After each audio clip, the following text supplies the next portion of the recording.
यार मनोदर जी, हम कितनी किताबें पढ़े, कितने वीडियो हमने देखा, उसमें एक ही चीज बोली जाती है, जब भगवान तेरे से सब चीज छीन लेगा तो समझ लेना तेरी ऊर्जा का सही इस्तेमाल हमारा जब बहुत बड़ा लेने वाला है।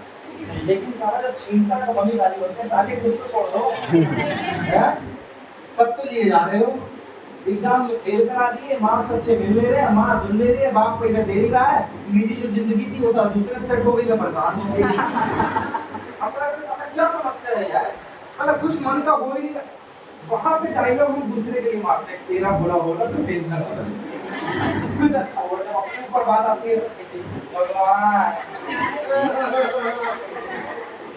वैसा नहीं समस्या। मैंने मतलब कि वो कहा टेंशन मत लो, जिनका एग्जाम है वो एग्जाम दे रहे हैं, जिनका रोपा है वो रोपा लगा रहे हैं, हम अपना काम ईमानदारी से कर रहे हैं। और जिनमें अकेले चलने के हौसले होते हैं, ईमानदारी से चलने के हौसले होते हैं, एक दिन उनके पीछे हजारों और लाखों लोगों के काफिले भी होते हैं।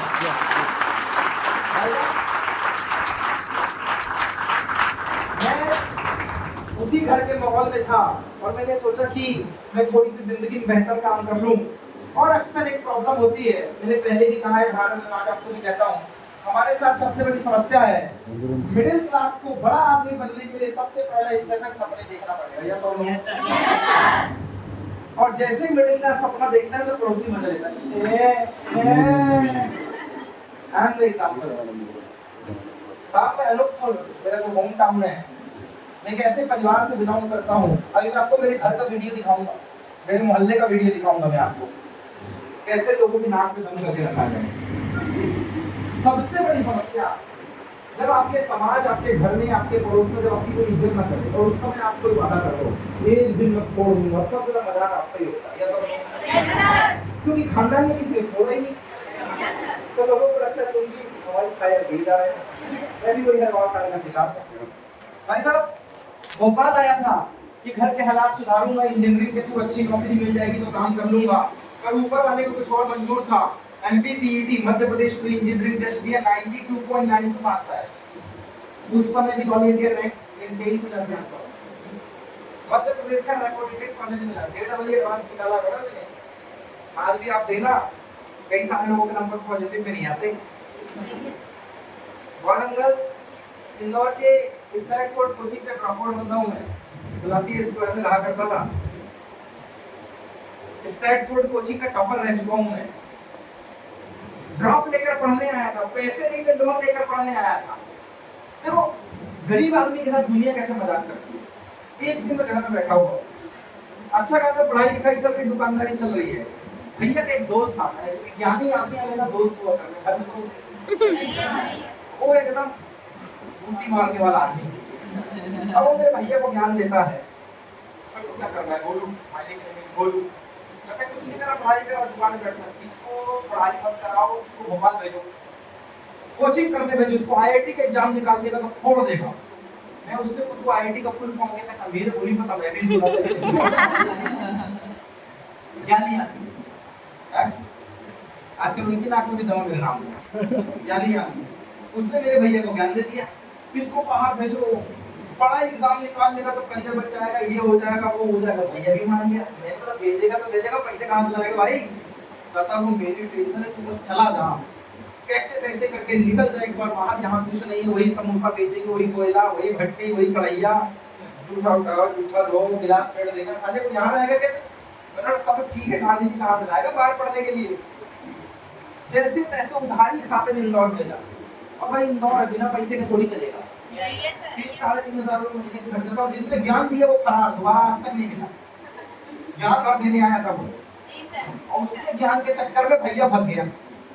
उसने ज्ञान दिया, वो चले गया, भैया ने भेज दिया वो इंदौर स्टैटफोर्ड में। अरे उस समय 32,000 रुपए की फीस, 2009-10 32,000 रुपए, 5,000 करके भरा होगा मैंने। गीता भवन में रहता था, और कुआ गीता भवन, यही जिंदगी। और रजवाड़ा तो पैसे घूमा करते थे हम लोग। ये राजेंद्र नगर में रिजर्वेशन कराने जाते थे, जो आजकल इंदौर के अंदर आ गया है, वही है नाम, सारा इंदौर इतना बड़ा हो गया। पहले राजेंद्र नगर जाते थे, जेब में से हाथ डाल चलते, साले कोई लूट कर ले पैसा। आज के समय इंदौर के अंदर आता है। छोटी मानसिकता के साथ में आया था। Yes, जेब sir. में हाथ डाल के कोई पैसा ना छुड़ा ले, बाहर रहूंगा खर्चा कौन निकालेगा। मैं ऐसे घर से आया था जहाँ आज तक स्कूल की फीस कभी टाइम से नहीं भरी गई है। बिजली का बिल तब भरा जाता है जब लाइन लगा के बोलता है काट दो कनेक्शन काट दो, अच्छा ठीक है थोड़ा पैसा दे रहे हैं। ऐसे घर से तो मैं बिलोंग करता था, 3 महीने में एक बार बिल भरा जाता था। पर इससे कोई फर्क नहीं पड़ता कि आप कहां से आए हो। Today change. हर घर में एक ऐसा बालक या बालिका पैदा होती है, होता था, होता है और होता रहेगा, जो पूरे घर के हालात को बदलने के लिए अकेला ही जिम्मेदार है।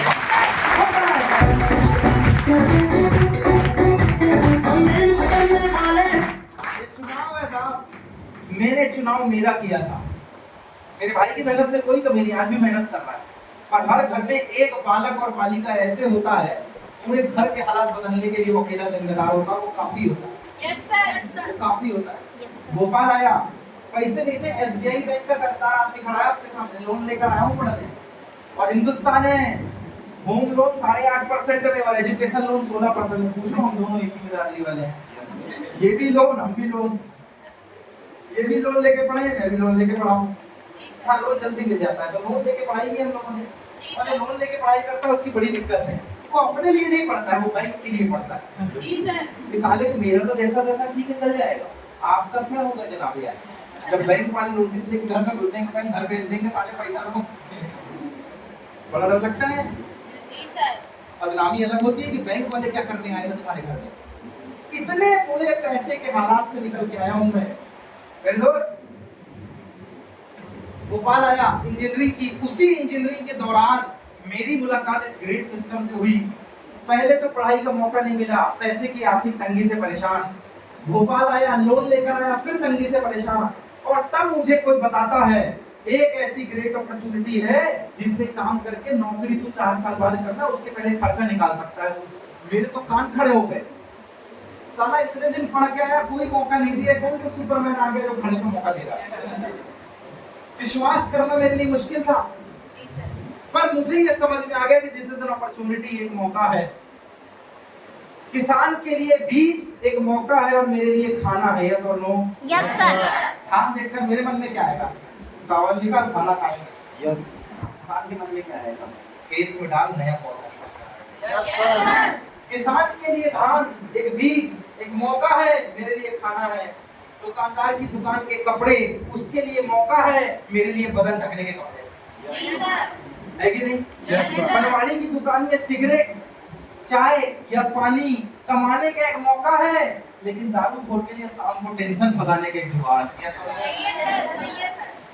मेकअप वाली महिला की दुकान में आई हुई महिला, जिसकी दुकान है उसके लिए मेकअप एक मौका है, लेकिन जिसको अपनी खूबसूरती निखारनी है उसके लिए खूबसूरत होने का जरिया। यस और नो? Yes sir. मतलब जो मुझे मौका नजर आता है उससे वो खूबसूरती नजर आती है। मुझे जो बीज नजर आता है दूसरे को वो खाना नजर आता है। मुझे जो कपड़े नजर आते हैं दूसरे को वो दुकानदारी नजर आती है। यस और नो? Yes sir. मुझे ये जिंदगी बदलने का प्लेटफॉर्म नजर आता है। आपको क्या नजर आता है? जरा इस पे गौर फरमाइएगा जनाब अली। Yes sir. आपके बीच से एक लड़की को मैं उठाकर यहाँ खड़ा करूं, मैं कहूँ फलाना मैडम यहाँ आ जाए, ये कौन है? तो हम उम्र की लड़की बोलेगी मेरी दोस्त की उम्र की दोस्ती है। लेकिन उसके पापा से पूछूंगा कौन है, तो बोले कि बेटी है मेरी। चेहरा बदला, रिश्ता बदल गया। अगर उसके भाई से पूछूं कौन है ये, तो बोलेगा बहन है मेरी। भाई साहब, चेहरा बदला, नजरिया बदल गया। उसके फ्यूचर के हस्बैंड से पूछूं कौन है ये, तो बोलेगा बीवी है मेरी। चेहरा बदला, नजरिया बदल गया। मेरे दोस्त, मेरी नजर से ये करोड़ों कमाने की इंडस्ट्री है, हनोत्री की नजर से करियर बनाने की इंडस्ट्री है, मोहित की नजर से पापा को बाइक गिफ्ट करने की इंडस्ट्री है, सोनू की नजर से घर को सरवाइव कराने की इंडस्ट्री है। आपकी नजर से ये कौन सी इंडस्ट्री है? सोचिएगा जरूर। नजर को बदलो तो नजारे बदल जाते हैं, दिशा को बदलो तो किनारे खुद ब खुद बदल जाते हैं। जो तुम चाहते हो ना तुम्हारे संन्यास में है ना वनवास में है। एक बार मन से या झांक के तो देख, वो सब MIL इस कंपनी के आपको बहुत